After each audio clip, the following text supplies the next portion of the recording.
All right. Well, good afternoon if you're in the East Coast, morning to everyone else in the US.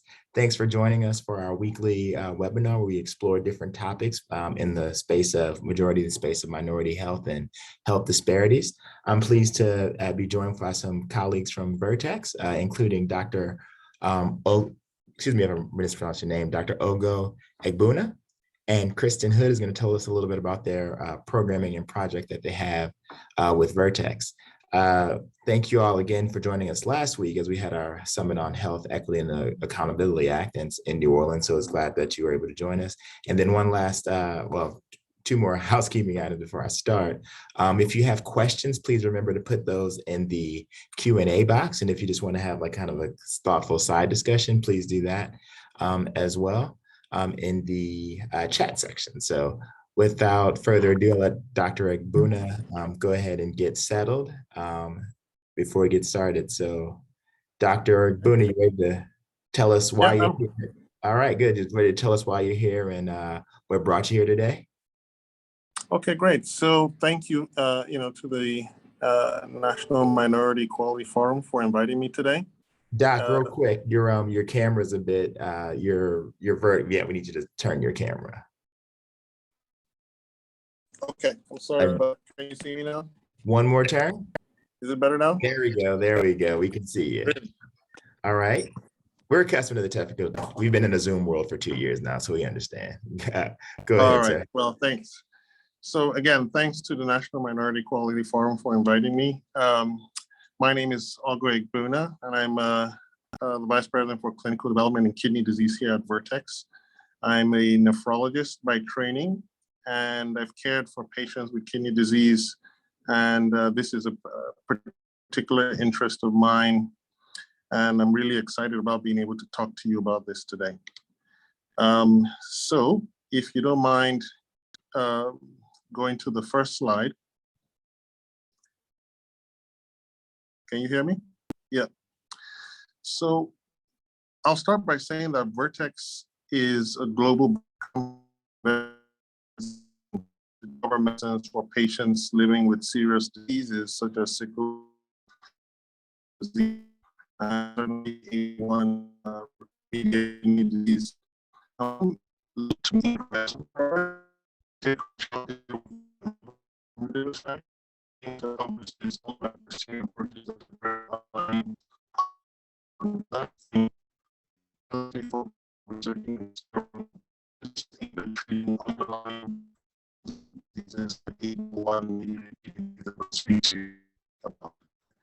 So, yes, the first question is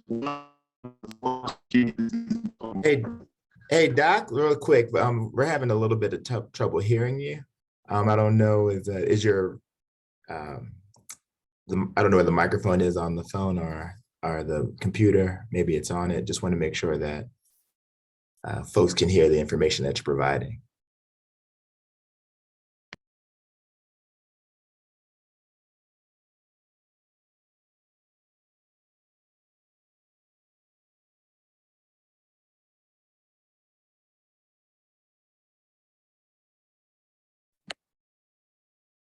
Can you hear me now?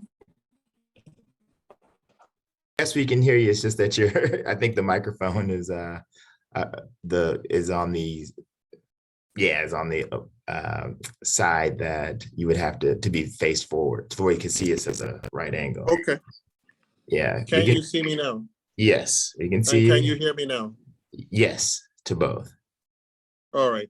Thank you. And apologies for the technical difficulty, but as I was saying, why the focus on kidney disease after all? And from this slide, you can really see that there is a disparity in the burden of kidney disease by race. And the red line at the top just shows the prevalence of kidney disease that progresses all the way to end-stage kidney failure by race, with those that identify as Black in the red line and those that identify as other minorities in the lines below. And this has very serious financial implications that you can see to the right side of this slide, where you can see that as you progress to more severe forms of kidney or stages of kidney disease, that the financial implications, both to the patient in terms of out-of-pocket costs, as well as costs to the system, with the highest cost being for those that end up, with end-stage kidney disease, requiring either dialysis or transplant. And what we found out especially within the last decade or so, is that there appears to be a genetic basis for some, not all, but some of this disparity. And on the next slide, the story of part of the genetic basis for some of this disparity starts with what we have evolved as human beings to protect ourselves against certain, threats. And, the threat that we've now identified as what we evolved to protect ourselves against is protection against trypanosome infections that are endemic in sub-Saharan Africa, and over thousands of years, people that have ancestry from sub-Saharan Africa have variants of the APOL1 gene. Everyone has them, but for those that live in places that are endemic to sleeping sickness caused by trypanosome parasites, the APOL1 gene has had to evolve in order to help fight more effectively against these resistant forms of the parasite. And for this reason, people that have ancestry or descent from African, through modern day immigration and the slave trade have moved on to many other parts of the world, including the United States, Europe, and South America. And you can see that they've taken this trait of resistance of the APOL1 variants that offer resistance to these infections, but have come at an expense of an increased risk of kidney disease. And I'll speak to this in a little bit more detail on how this actually happens. If you go to the next slide, you can see here that this shows the distribution of these mutations in the APOL1 gene that have evolved over thousands of years, because the parasites have also evolved to be resistant to the natural what we call wild type APOL1.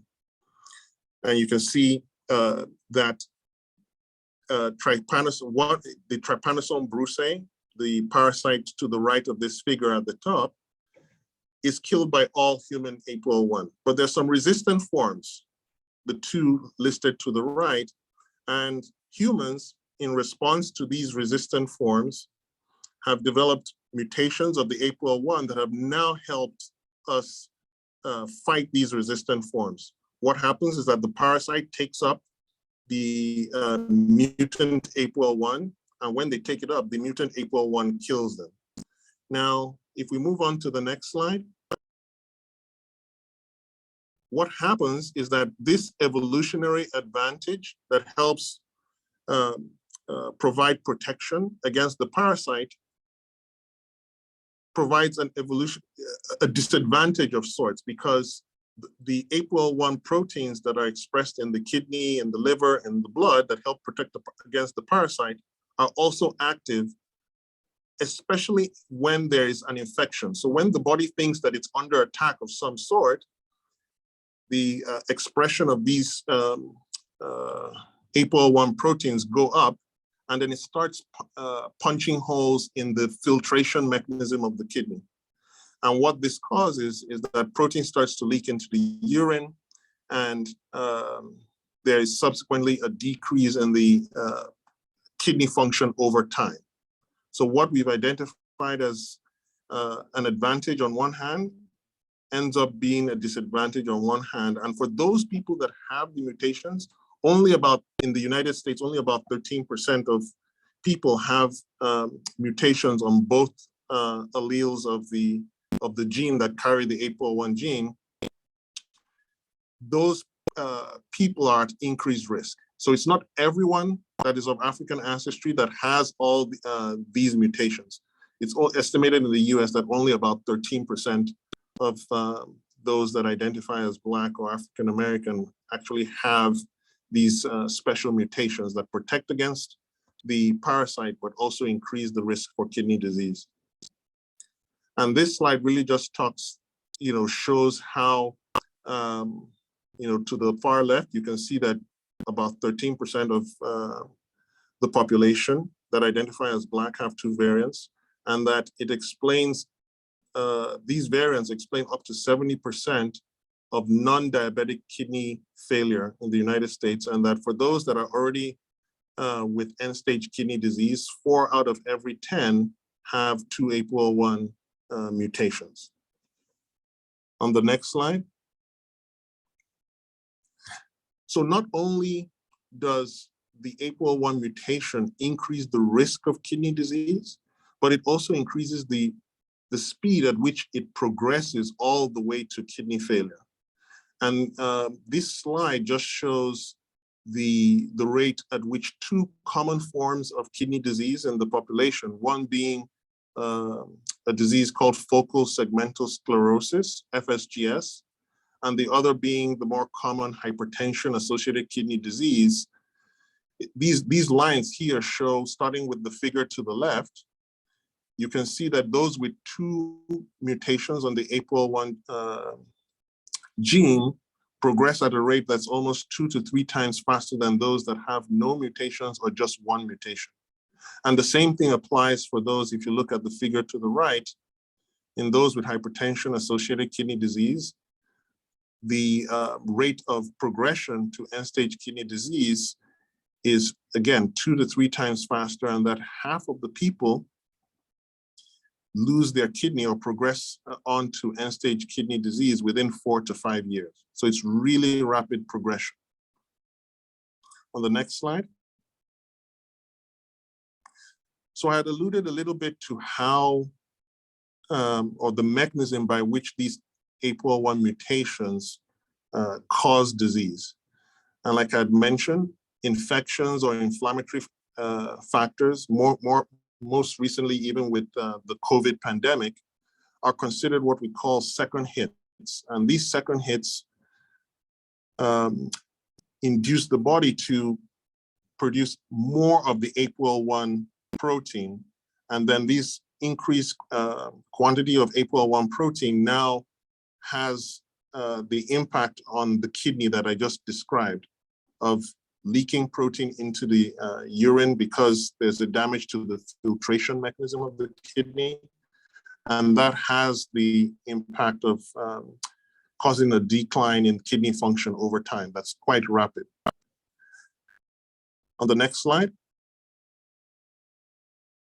Now, I had mentioned in earlier slides that there are common forms of kidney disease, focal segmental sclerosis or hypertensive kidney disease.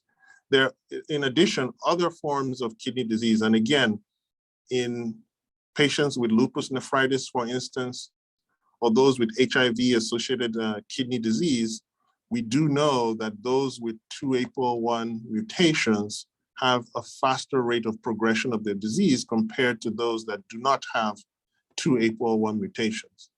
And the figure to the right just provides a very brief schematic on how this presents. It presents initially with just leakage of protein into the urine. And then over time, as the disease progresses, the kidney function itself begins to decline until you have end-stage kidney disease. And the unfortunate thing with kidney disease, perhaps, is that you need to lose a lot of function before you even have symptoms. So patients may have lost as much as 70, 80% of their kidney function before they have really concerning symptoms, which could be swelling of the face, the eyes, fatigue, and so on. So these are the common ways in which it could present. And like I said, it's often asymptomatic until a very advanced stage. On the next slide. I had mentioned the common symptoms that could present. It's often silent,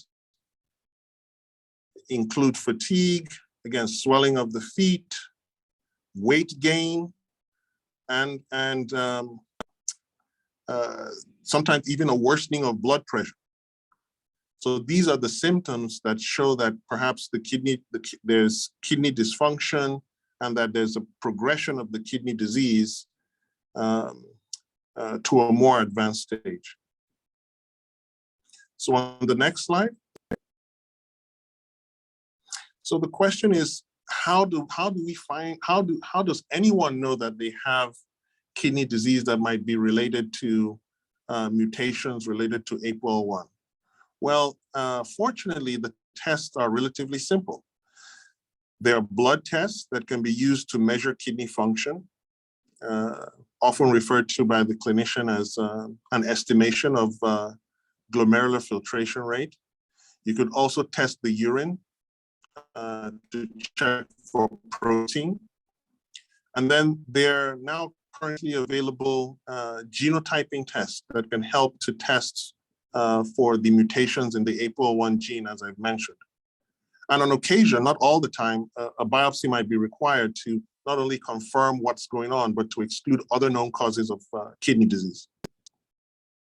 On the next slide.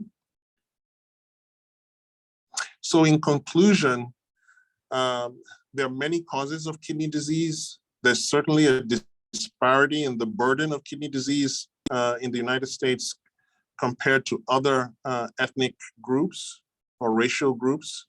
And APOL1 genetic variants have emerged in people of recent African ancestry as a survival advantage to overcome parasitic infections, but a survival disadvantage in terms of the risk of kidney disease.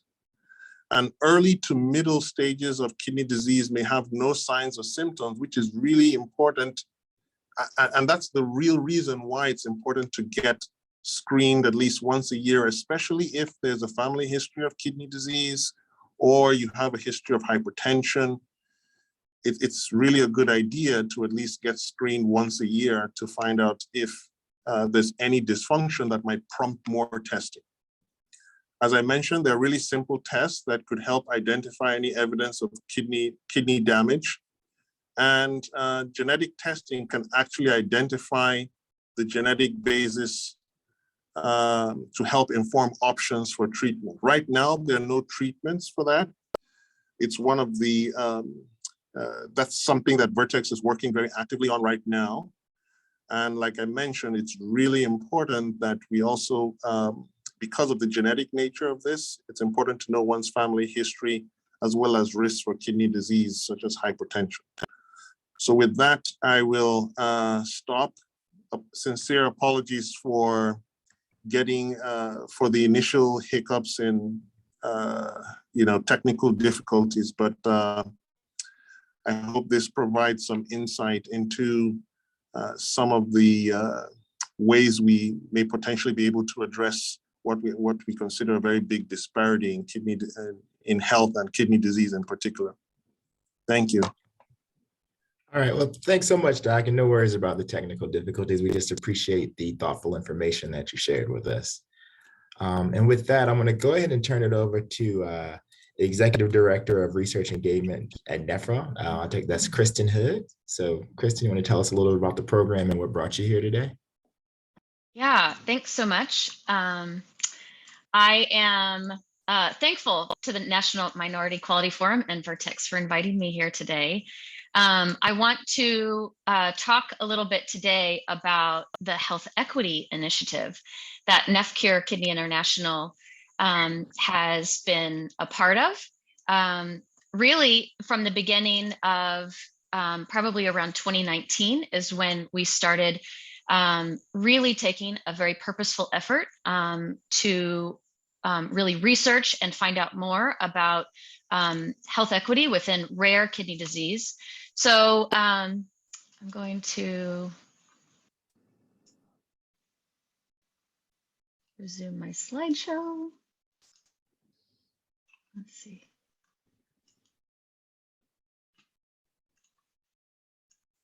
Okay. NFCure's mission is to accelerate research for effective treatment options and to provide education and support for the rare forms of protein spilling kidney disease. Since 2000, NMQF has really served as the only organization for patients and loved ones who are affected by primary protein spilling kidney diseases. And we have had to continually adapt our approach in how we educate and engage with communities using evidence-based strategies and community-based input to meet the changing needs of the patient families. Our health equity initiative, really the goals around our health equity initiative is really to work to ensure equitable access to advancing research and treatment options, as well as care, and reaching individuals in communities of color earlier in their disease progression to prevent and delay their need for dialysis and transplant. You know, ensuring that equitable access and participation in research and finding the most recent treatment options is really the way that we feel is the best way to flip the script, to be honest with you, because what we know and what we believe is that dialysis and transplant are no longer acceptable outcomes for kidney disease patients. So really our overarching goals is really early detection and diagnosis, access to experts, and access to clinical research and treatment options.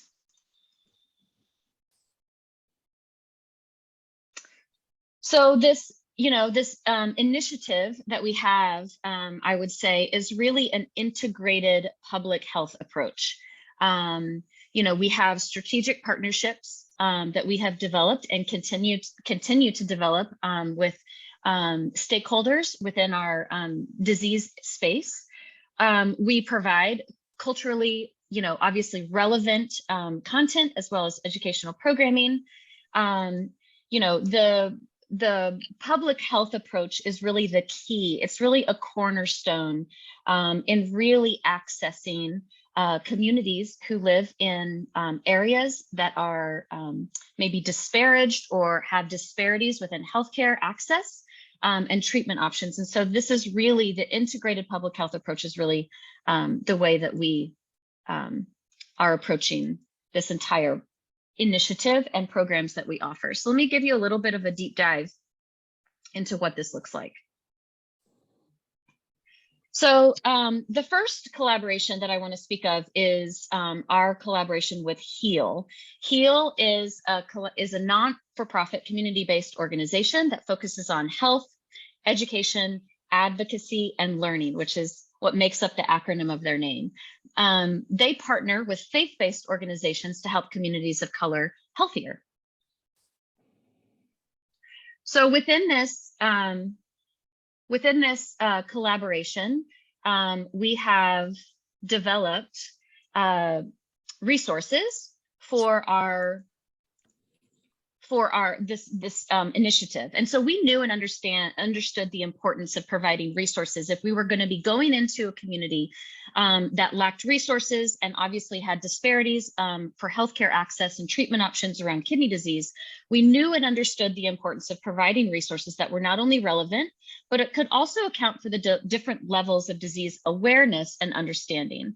So the resources that we created were designed to raise awareness of kidney disease and were created with community input and vetted by our patient advisory board and health equity steering committee, as well as the use of a health literacy writer. So a couple of key points around some of these resources. So some of this goes to what Dr. Egbuna was mentioning earlier around, really identifying some of those key aspects. So does kidney disease run in your family? We understand, especially in the Black and Brown community related to FSGS, that there is a familial component that can be genetically passed down into families. And so does kidney disease run in your family? And what does that look like? So, we have heard oftentimes of patients or individuals telling us that, yeah, actually my aunt and my grandmother or my brother, they've all been on dialysis, but I'm okay, I just have high blood pressure. It's those key information points that we really try to hone in on so that we can give a more broad understanding of what kidney disease may look like, so that earlier detection and awareness of the signs and symptoms may bring them earlier access to an expert physician so that they can get diagnosed earlier and hopefully prevent end-stage kidney disease that leads obviously to dialysis and transplant. We also had some information on understanding kidney disease, like those myths and facts, how to talk to your doctor. So really we have an entire resource really based on conversation starters. So number one, how do you know if you have some signs and symptoms? But what are some key questions that you can actually take to your doctor and really inform and guide the conversation so that your doctor understands that you have some baseline information or maybe an awareness enough to really bring about a conversation, so that testing can be done a little bit further down the line so that you can access treatment options if that's what was needed.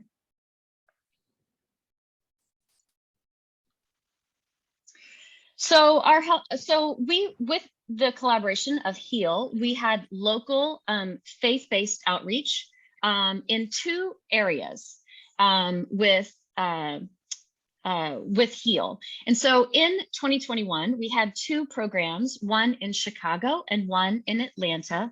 And these programs were really designed around, broad disease awareness, understanding the relevance of knowing your signs and symptoms. These events included people who were nephrologists. So we had local nephrologists from the area, glomerular disease specialists, similar to Dr. Egbuna, in both of these areas. We also had representation from state, local government or Congress people were at these events. We had patient panel. So we had patients that were available to share their story. And you can see on this slide that both of these events in 2021 were virtual, but we had a lot of great attendance, live views as well as recorded and viewed later. And you can see some of the comments here from these events that the events really resonated with the community. And so that was really important for us to understand, to be able to move forward, to understand, number one, what their needs were so that we could continue to meet their needs and then maybe approach it at the next level as we continue.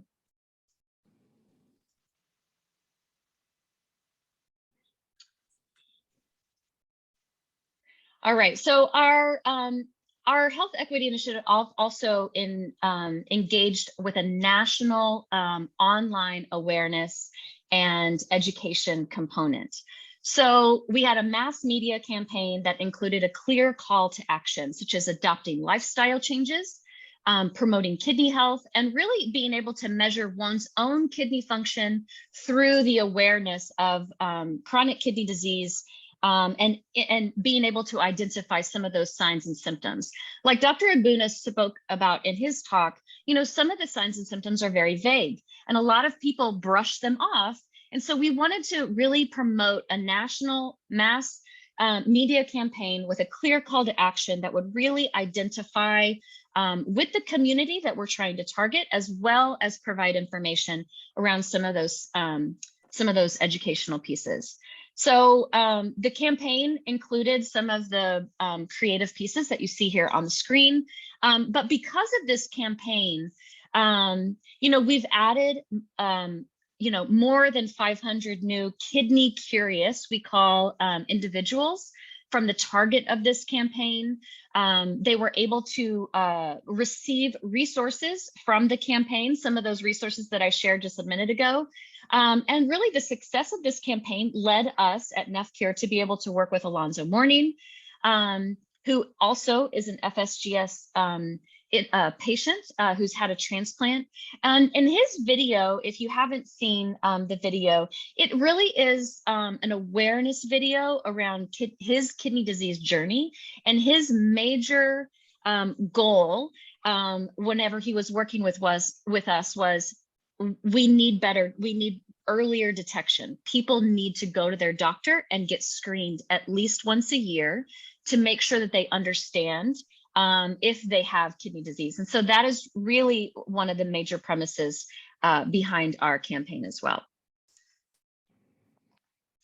So we have some online programming as well. So through 2021 and this year, most recently, we partnered with Black Health Matters last year and did some Facebook Live series. So these were 3 different educational opportunities where a kidney nurse explained signs and symptoms of kidney disease, treatment options, explained what dialysis is, and how does that different from treatment options that prevent dialysis, and the importance of finding early, having early detection. We also went into what is FSGS, why is the Black community and Americans who have some African ancestry, why are they more predisposed to getting FSGS? So we did talk about that a little bit as well. We also really believe at NMQF of really addressing the holistic individual and the holistic patient journey, and what does that really mean in the kidney disease spectrum. And so the last session that we had in 2021 in this series was really around holistic wellness and health. And so we know that diet and nutrition is one of the main areas that people can really can really activate themselves around self-management techniques. And so that they can, in kidney disease, there's a lot of things that you cannot control. But we know from our work in this patient community is that they can control their diet and they can control their nutrition. So we engaged with a dietitian, Chef Sachet. You can see her picture here on the left-hand side.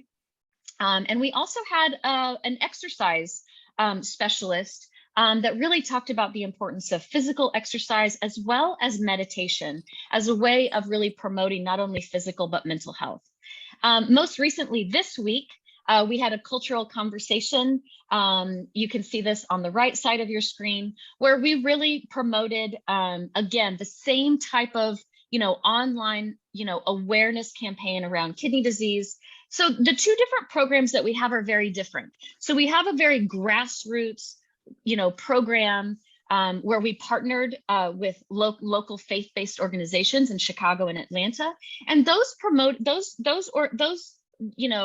entities took a lot longer, as far as a longer time frame to develop and really organize around. Whereas the online programming, while also incredibly valuable, really is around awareness and broad-based education. And our local grassroots programming is, we know that through a time and trust, we know that we're going to be able to develop true interventions that will be specific and tailored to the communities that we're there with.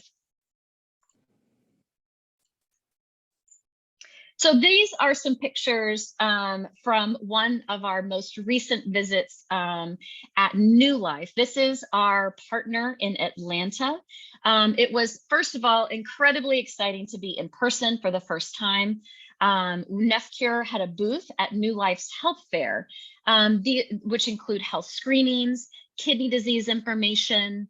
One of our young adult patients, as you can see here, spoke to the participants at the health fair, really shedding his light on his disease journey and the risk of APOL1 mediated kidney disease amongst Black Americans and what that looks like in his life. And so, and he also spoke about what it was like to participate in the clinical trial as a young Black American, and his whole goal is to really promote the safety and a clear understanding to the community that not to be scared, and that actually getting yourself involved in research and with patient advocacy groups like NMQF can really increase self-management and confidence in their ability to manage his own disease. And so speaking from him, as a young adult, it was enlightening and really inspiring for all of us that were there. We connected patients one-to-one and even introduced those to NMQF with a specialist that we have that was there. His name is Dr. Cobb. He's from Emory. And so he was actually there present at the health fair as well. So we were able to really direct some of those very specific questions from the patient audience that had questions around kidney disease.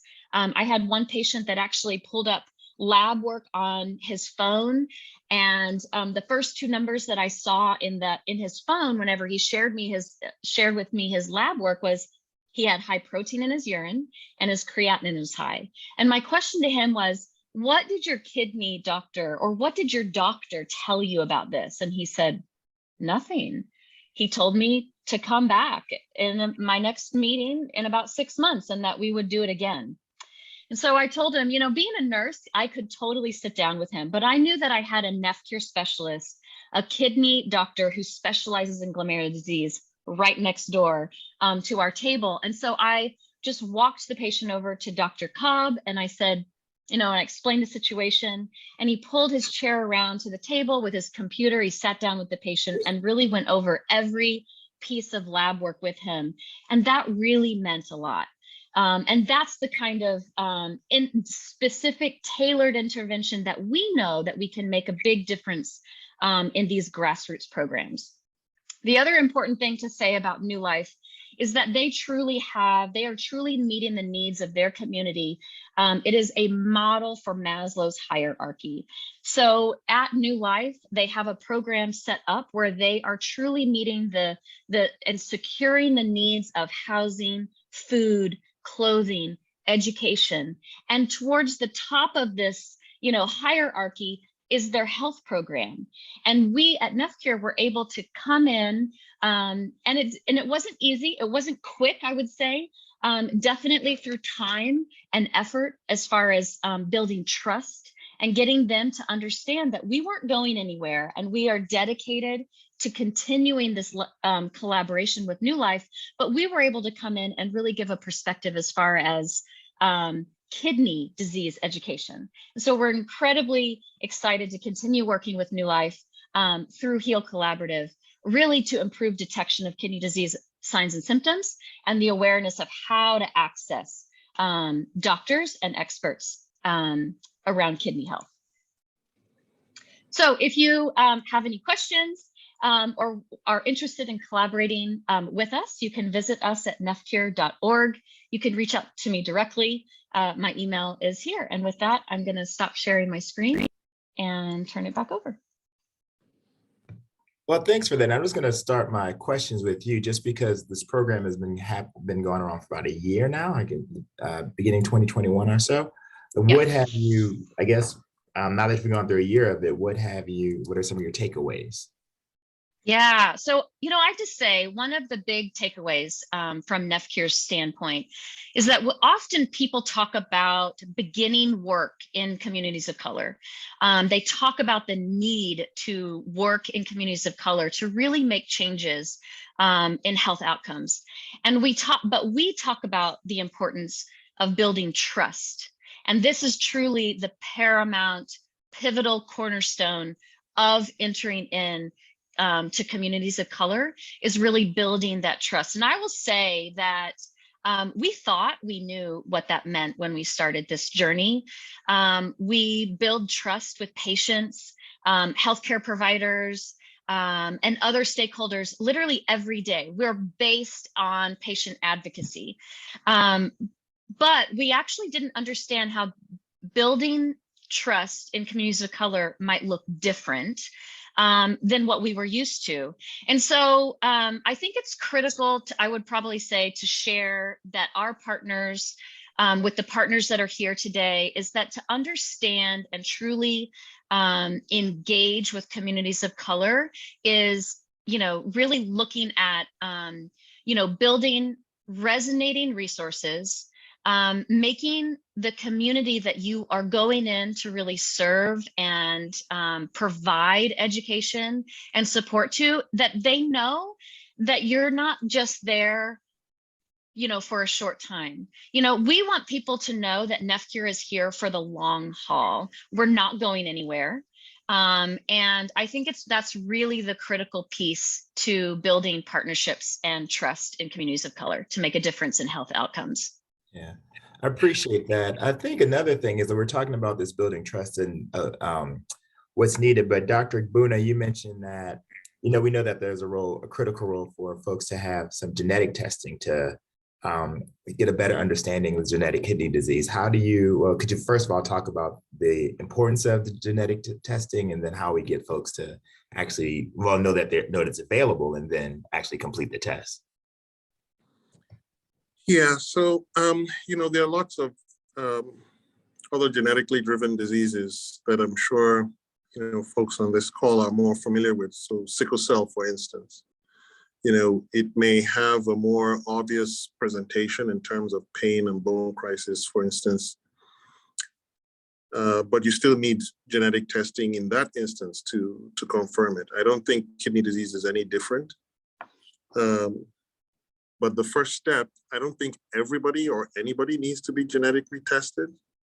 But for those that have, again, like I said, a strong family history, or you have a medical condition such as hypertension that might either cause kidney disease or be caused by kidney disease, or if during, that's the first indicator that you should at least get some basic testing done to find out if you have any kidney problems at all.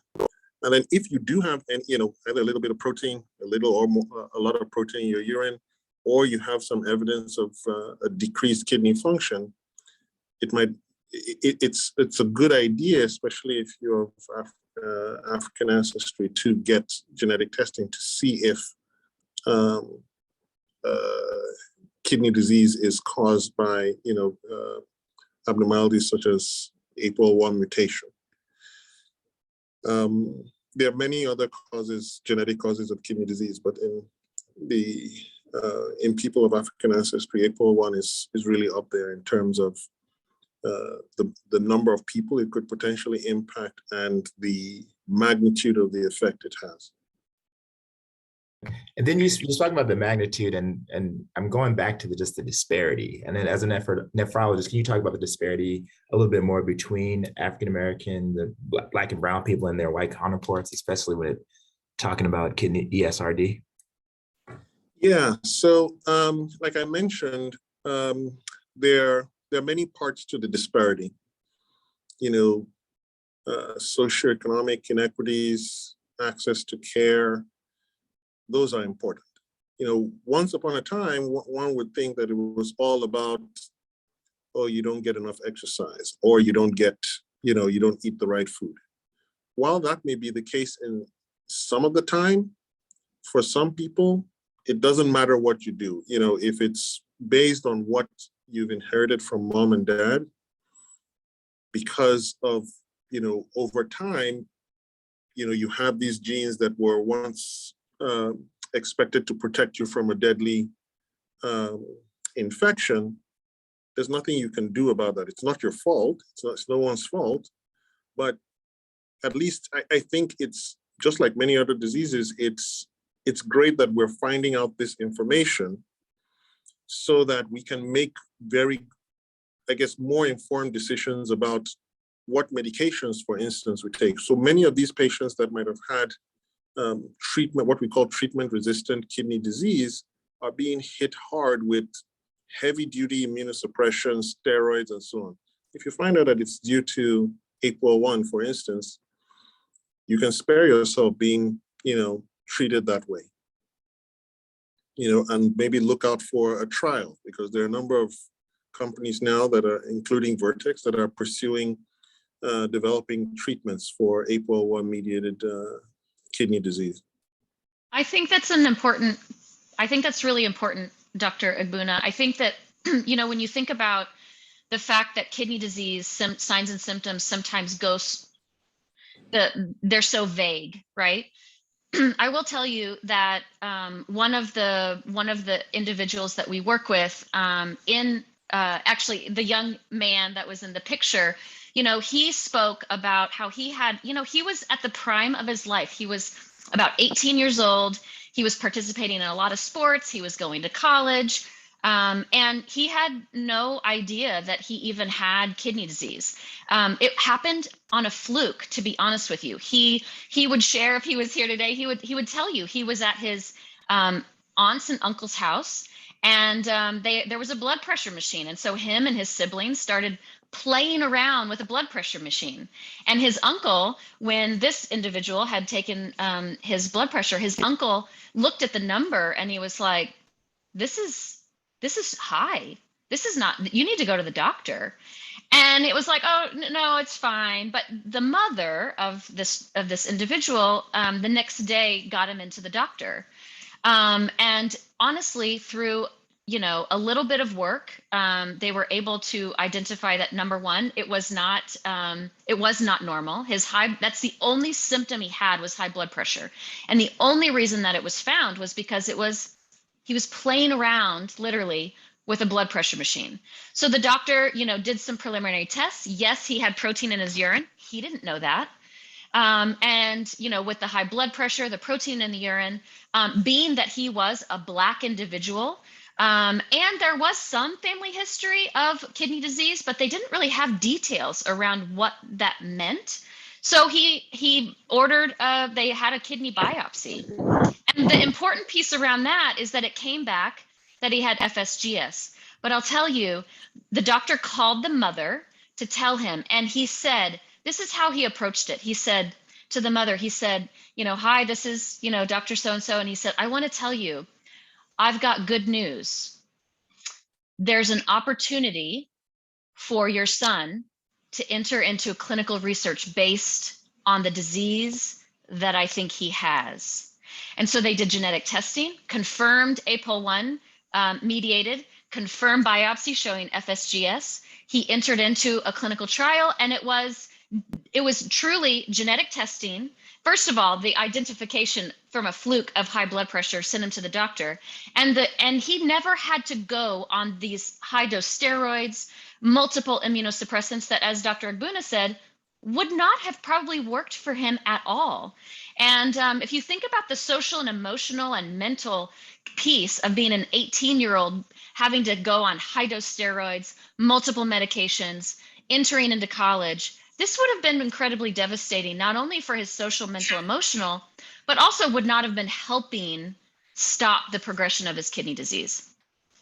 I just have two questions following up with that. Well, is there, and this comes from Michelle Johnson as well, but is there a screening tool healthcare providers can use on their Black and brown patients around this for capturing this diagnosis early? And then two, we speak a lot about genetic testing and how good it is. Is it something that's being covered by insurance companies, Medicaid, Medicare? Do we know that?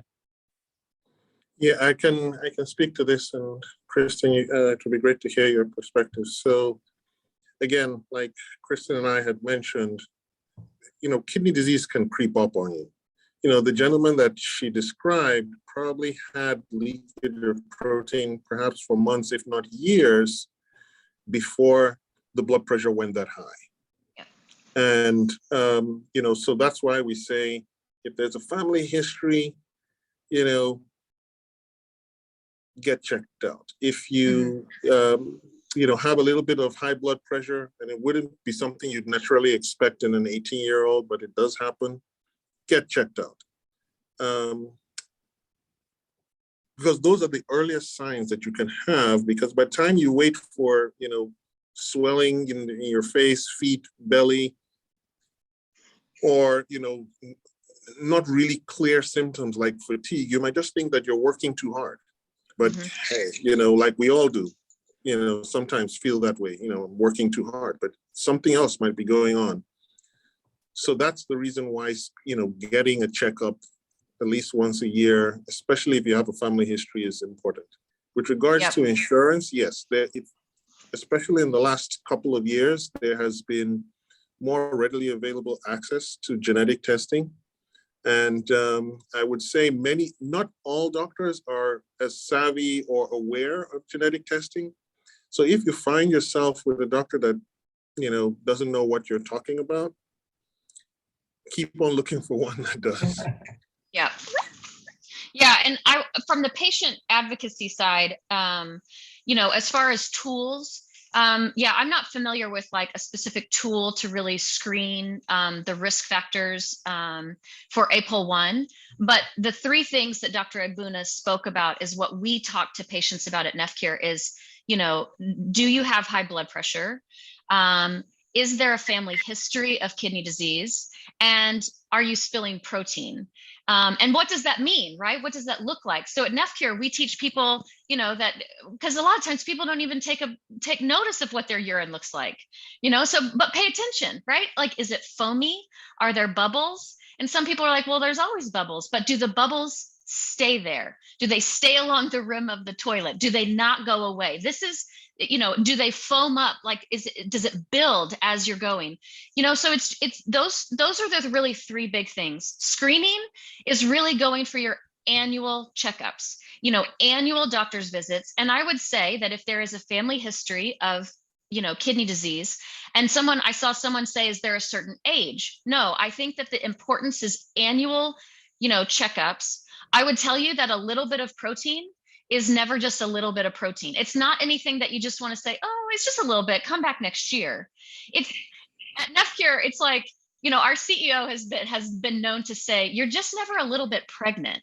Why would just a little bit of protein be okay either, right? So it's not. In our world, protein in the urine is not normal and it needs to be followed up on. And if you understand the risk in the black and brown community, there's even more impetus to really ensure that you're getting proper checkups and, you know, consequently more lab tests, like a renal panel, you know, kidney panel, to make sure that your kidney function is okay.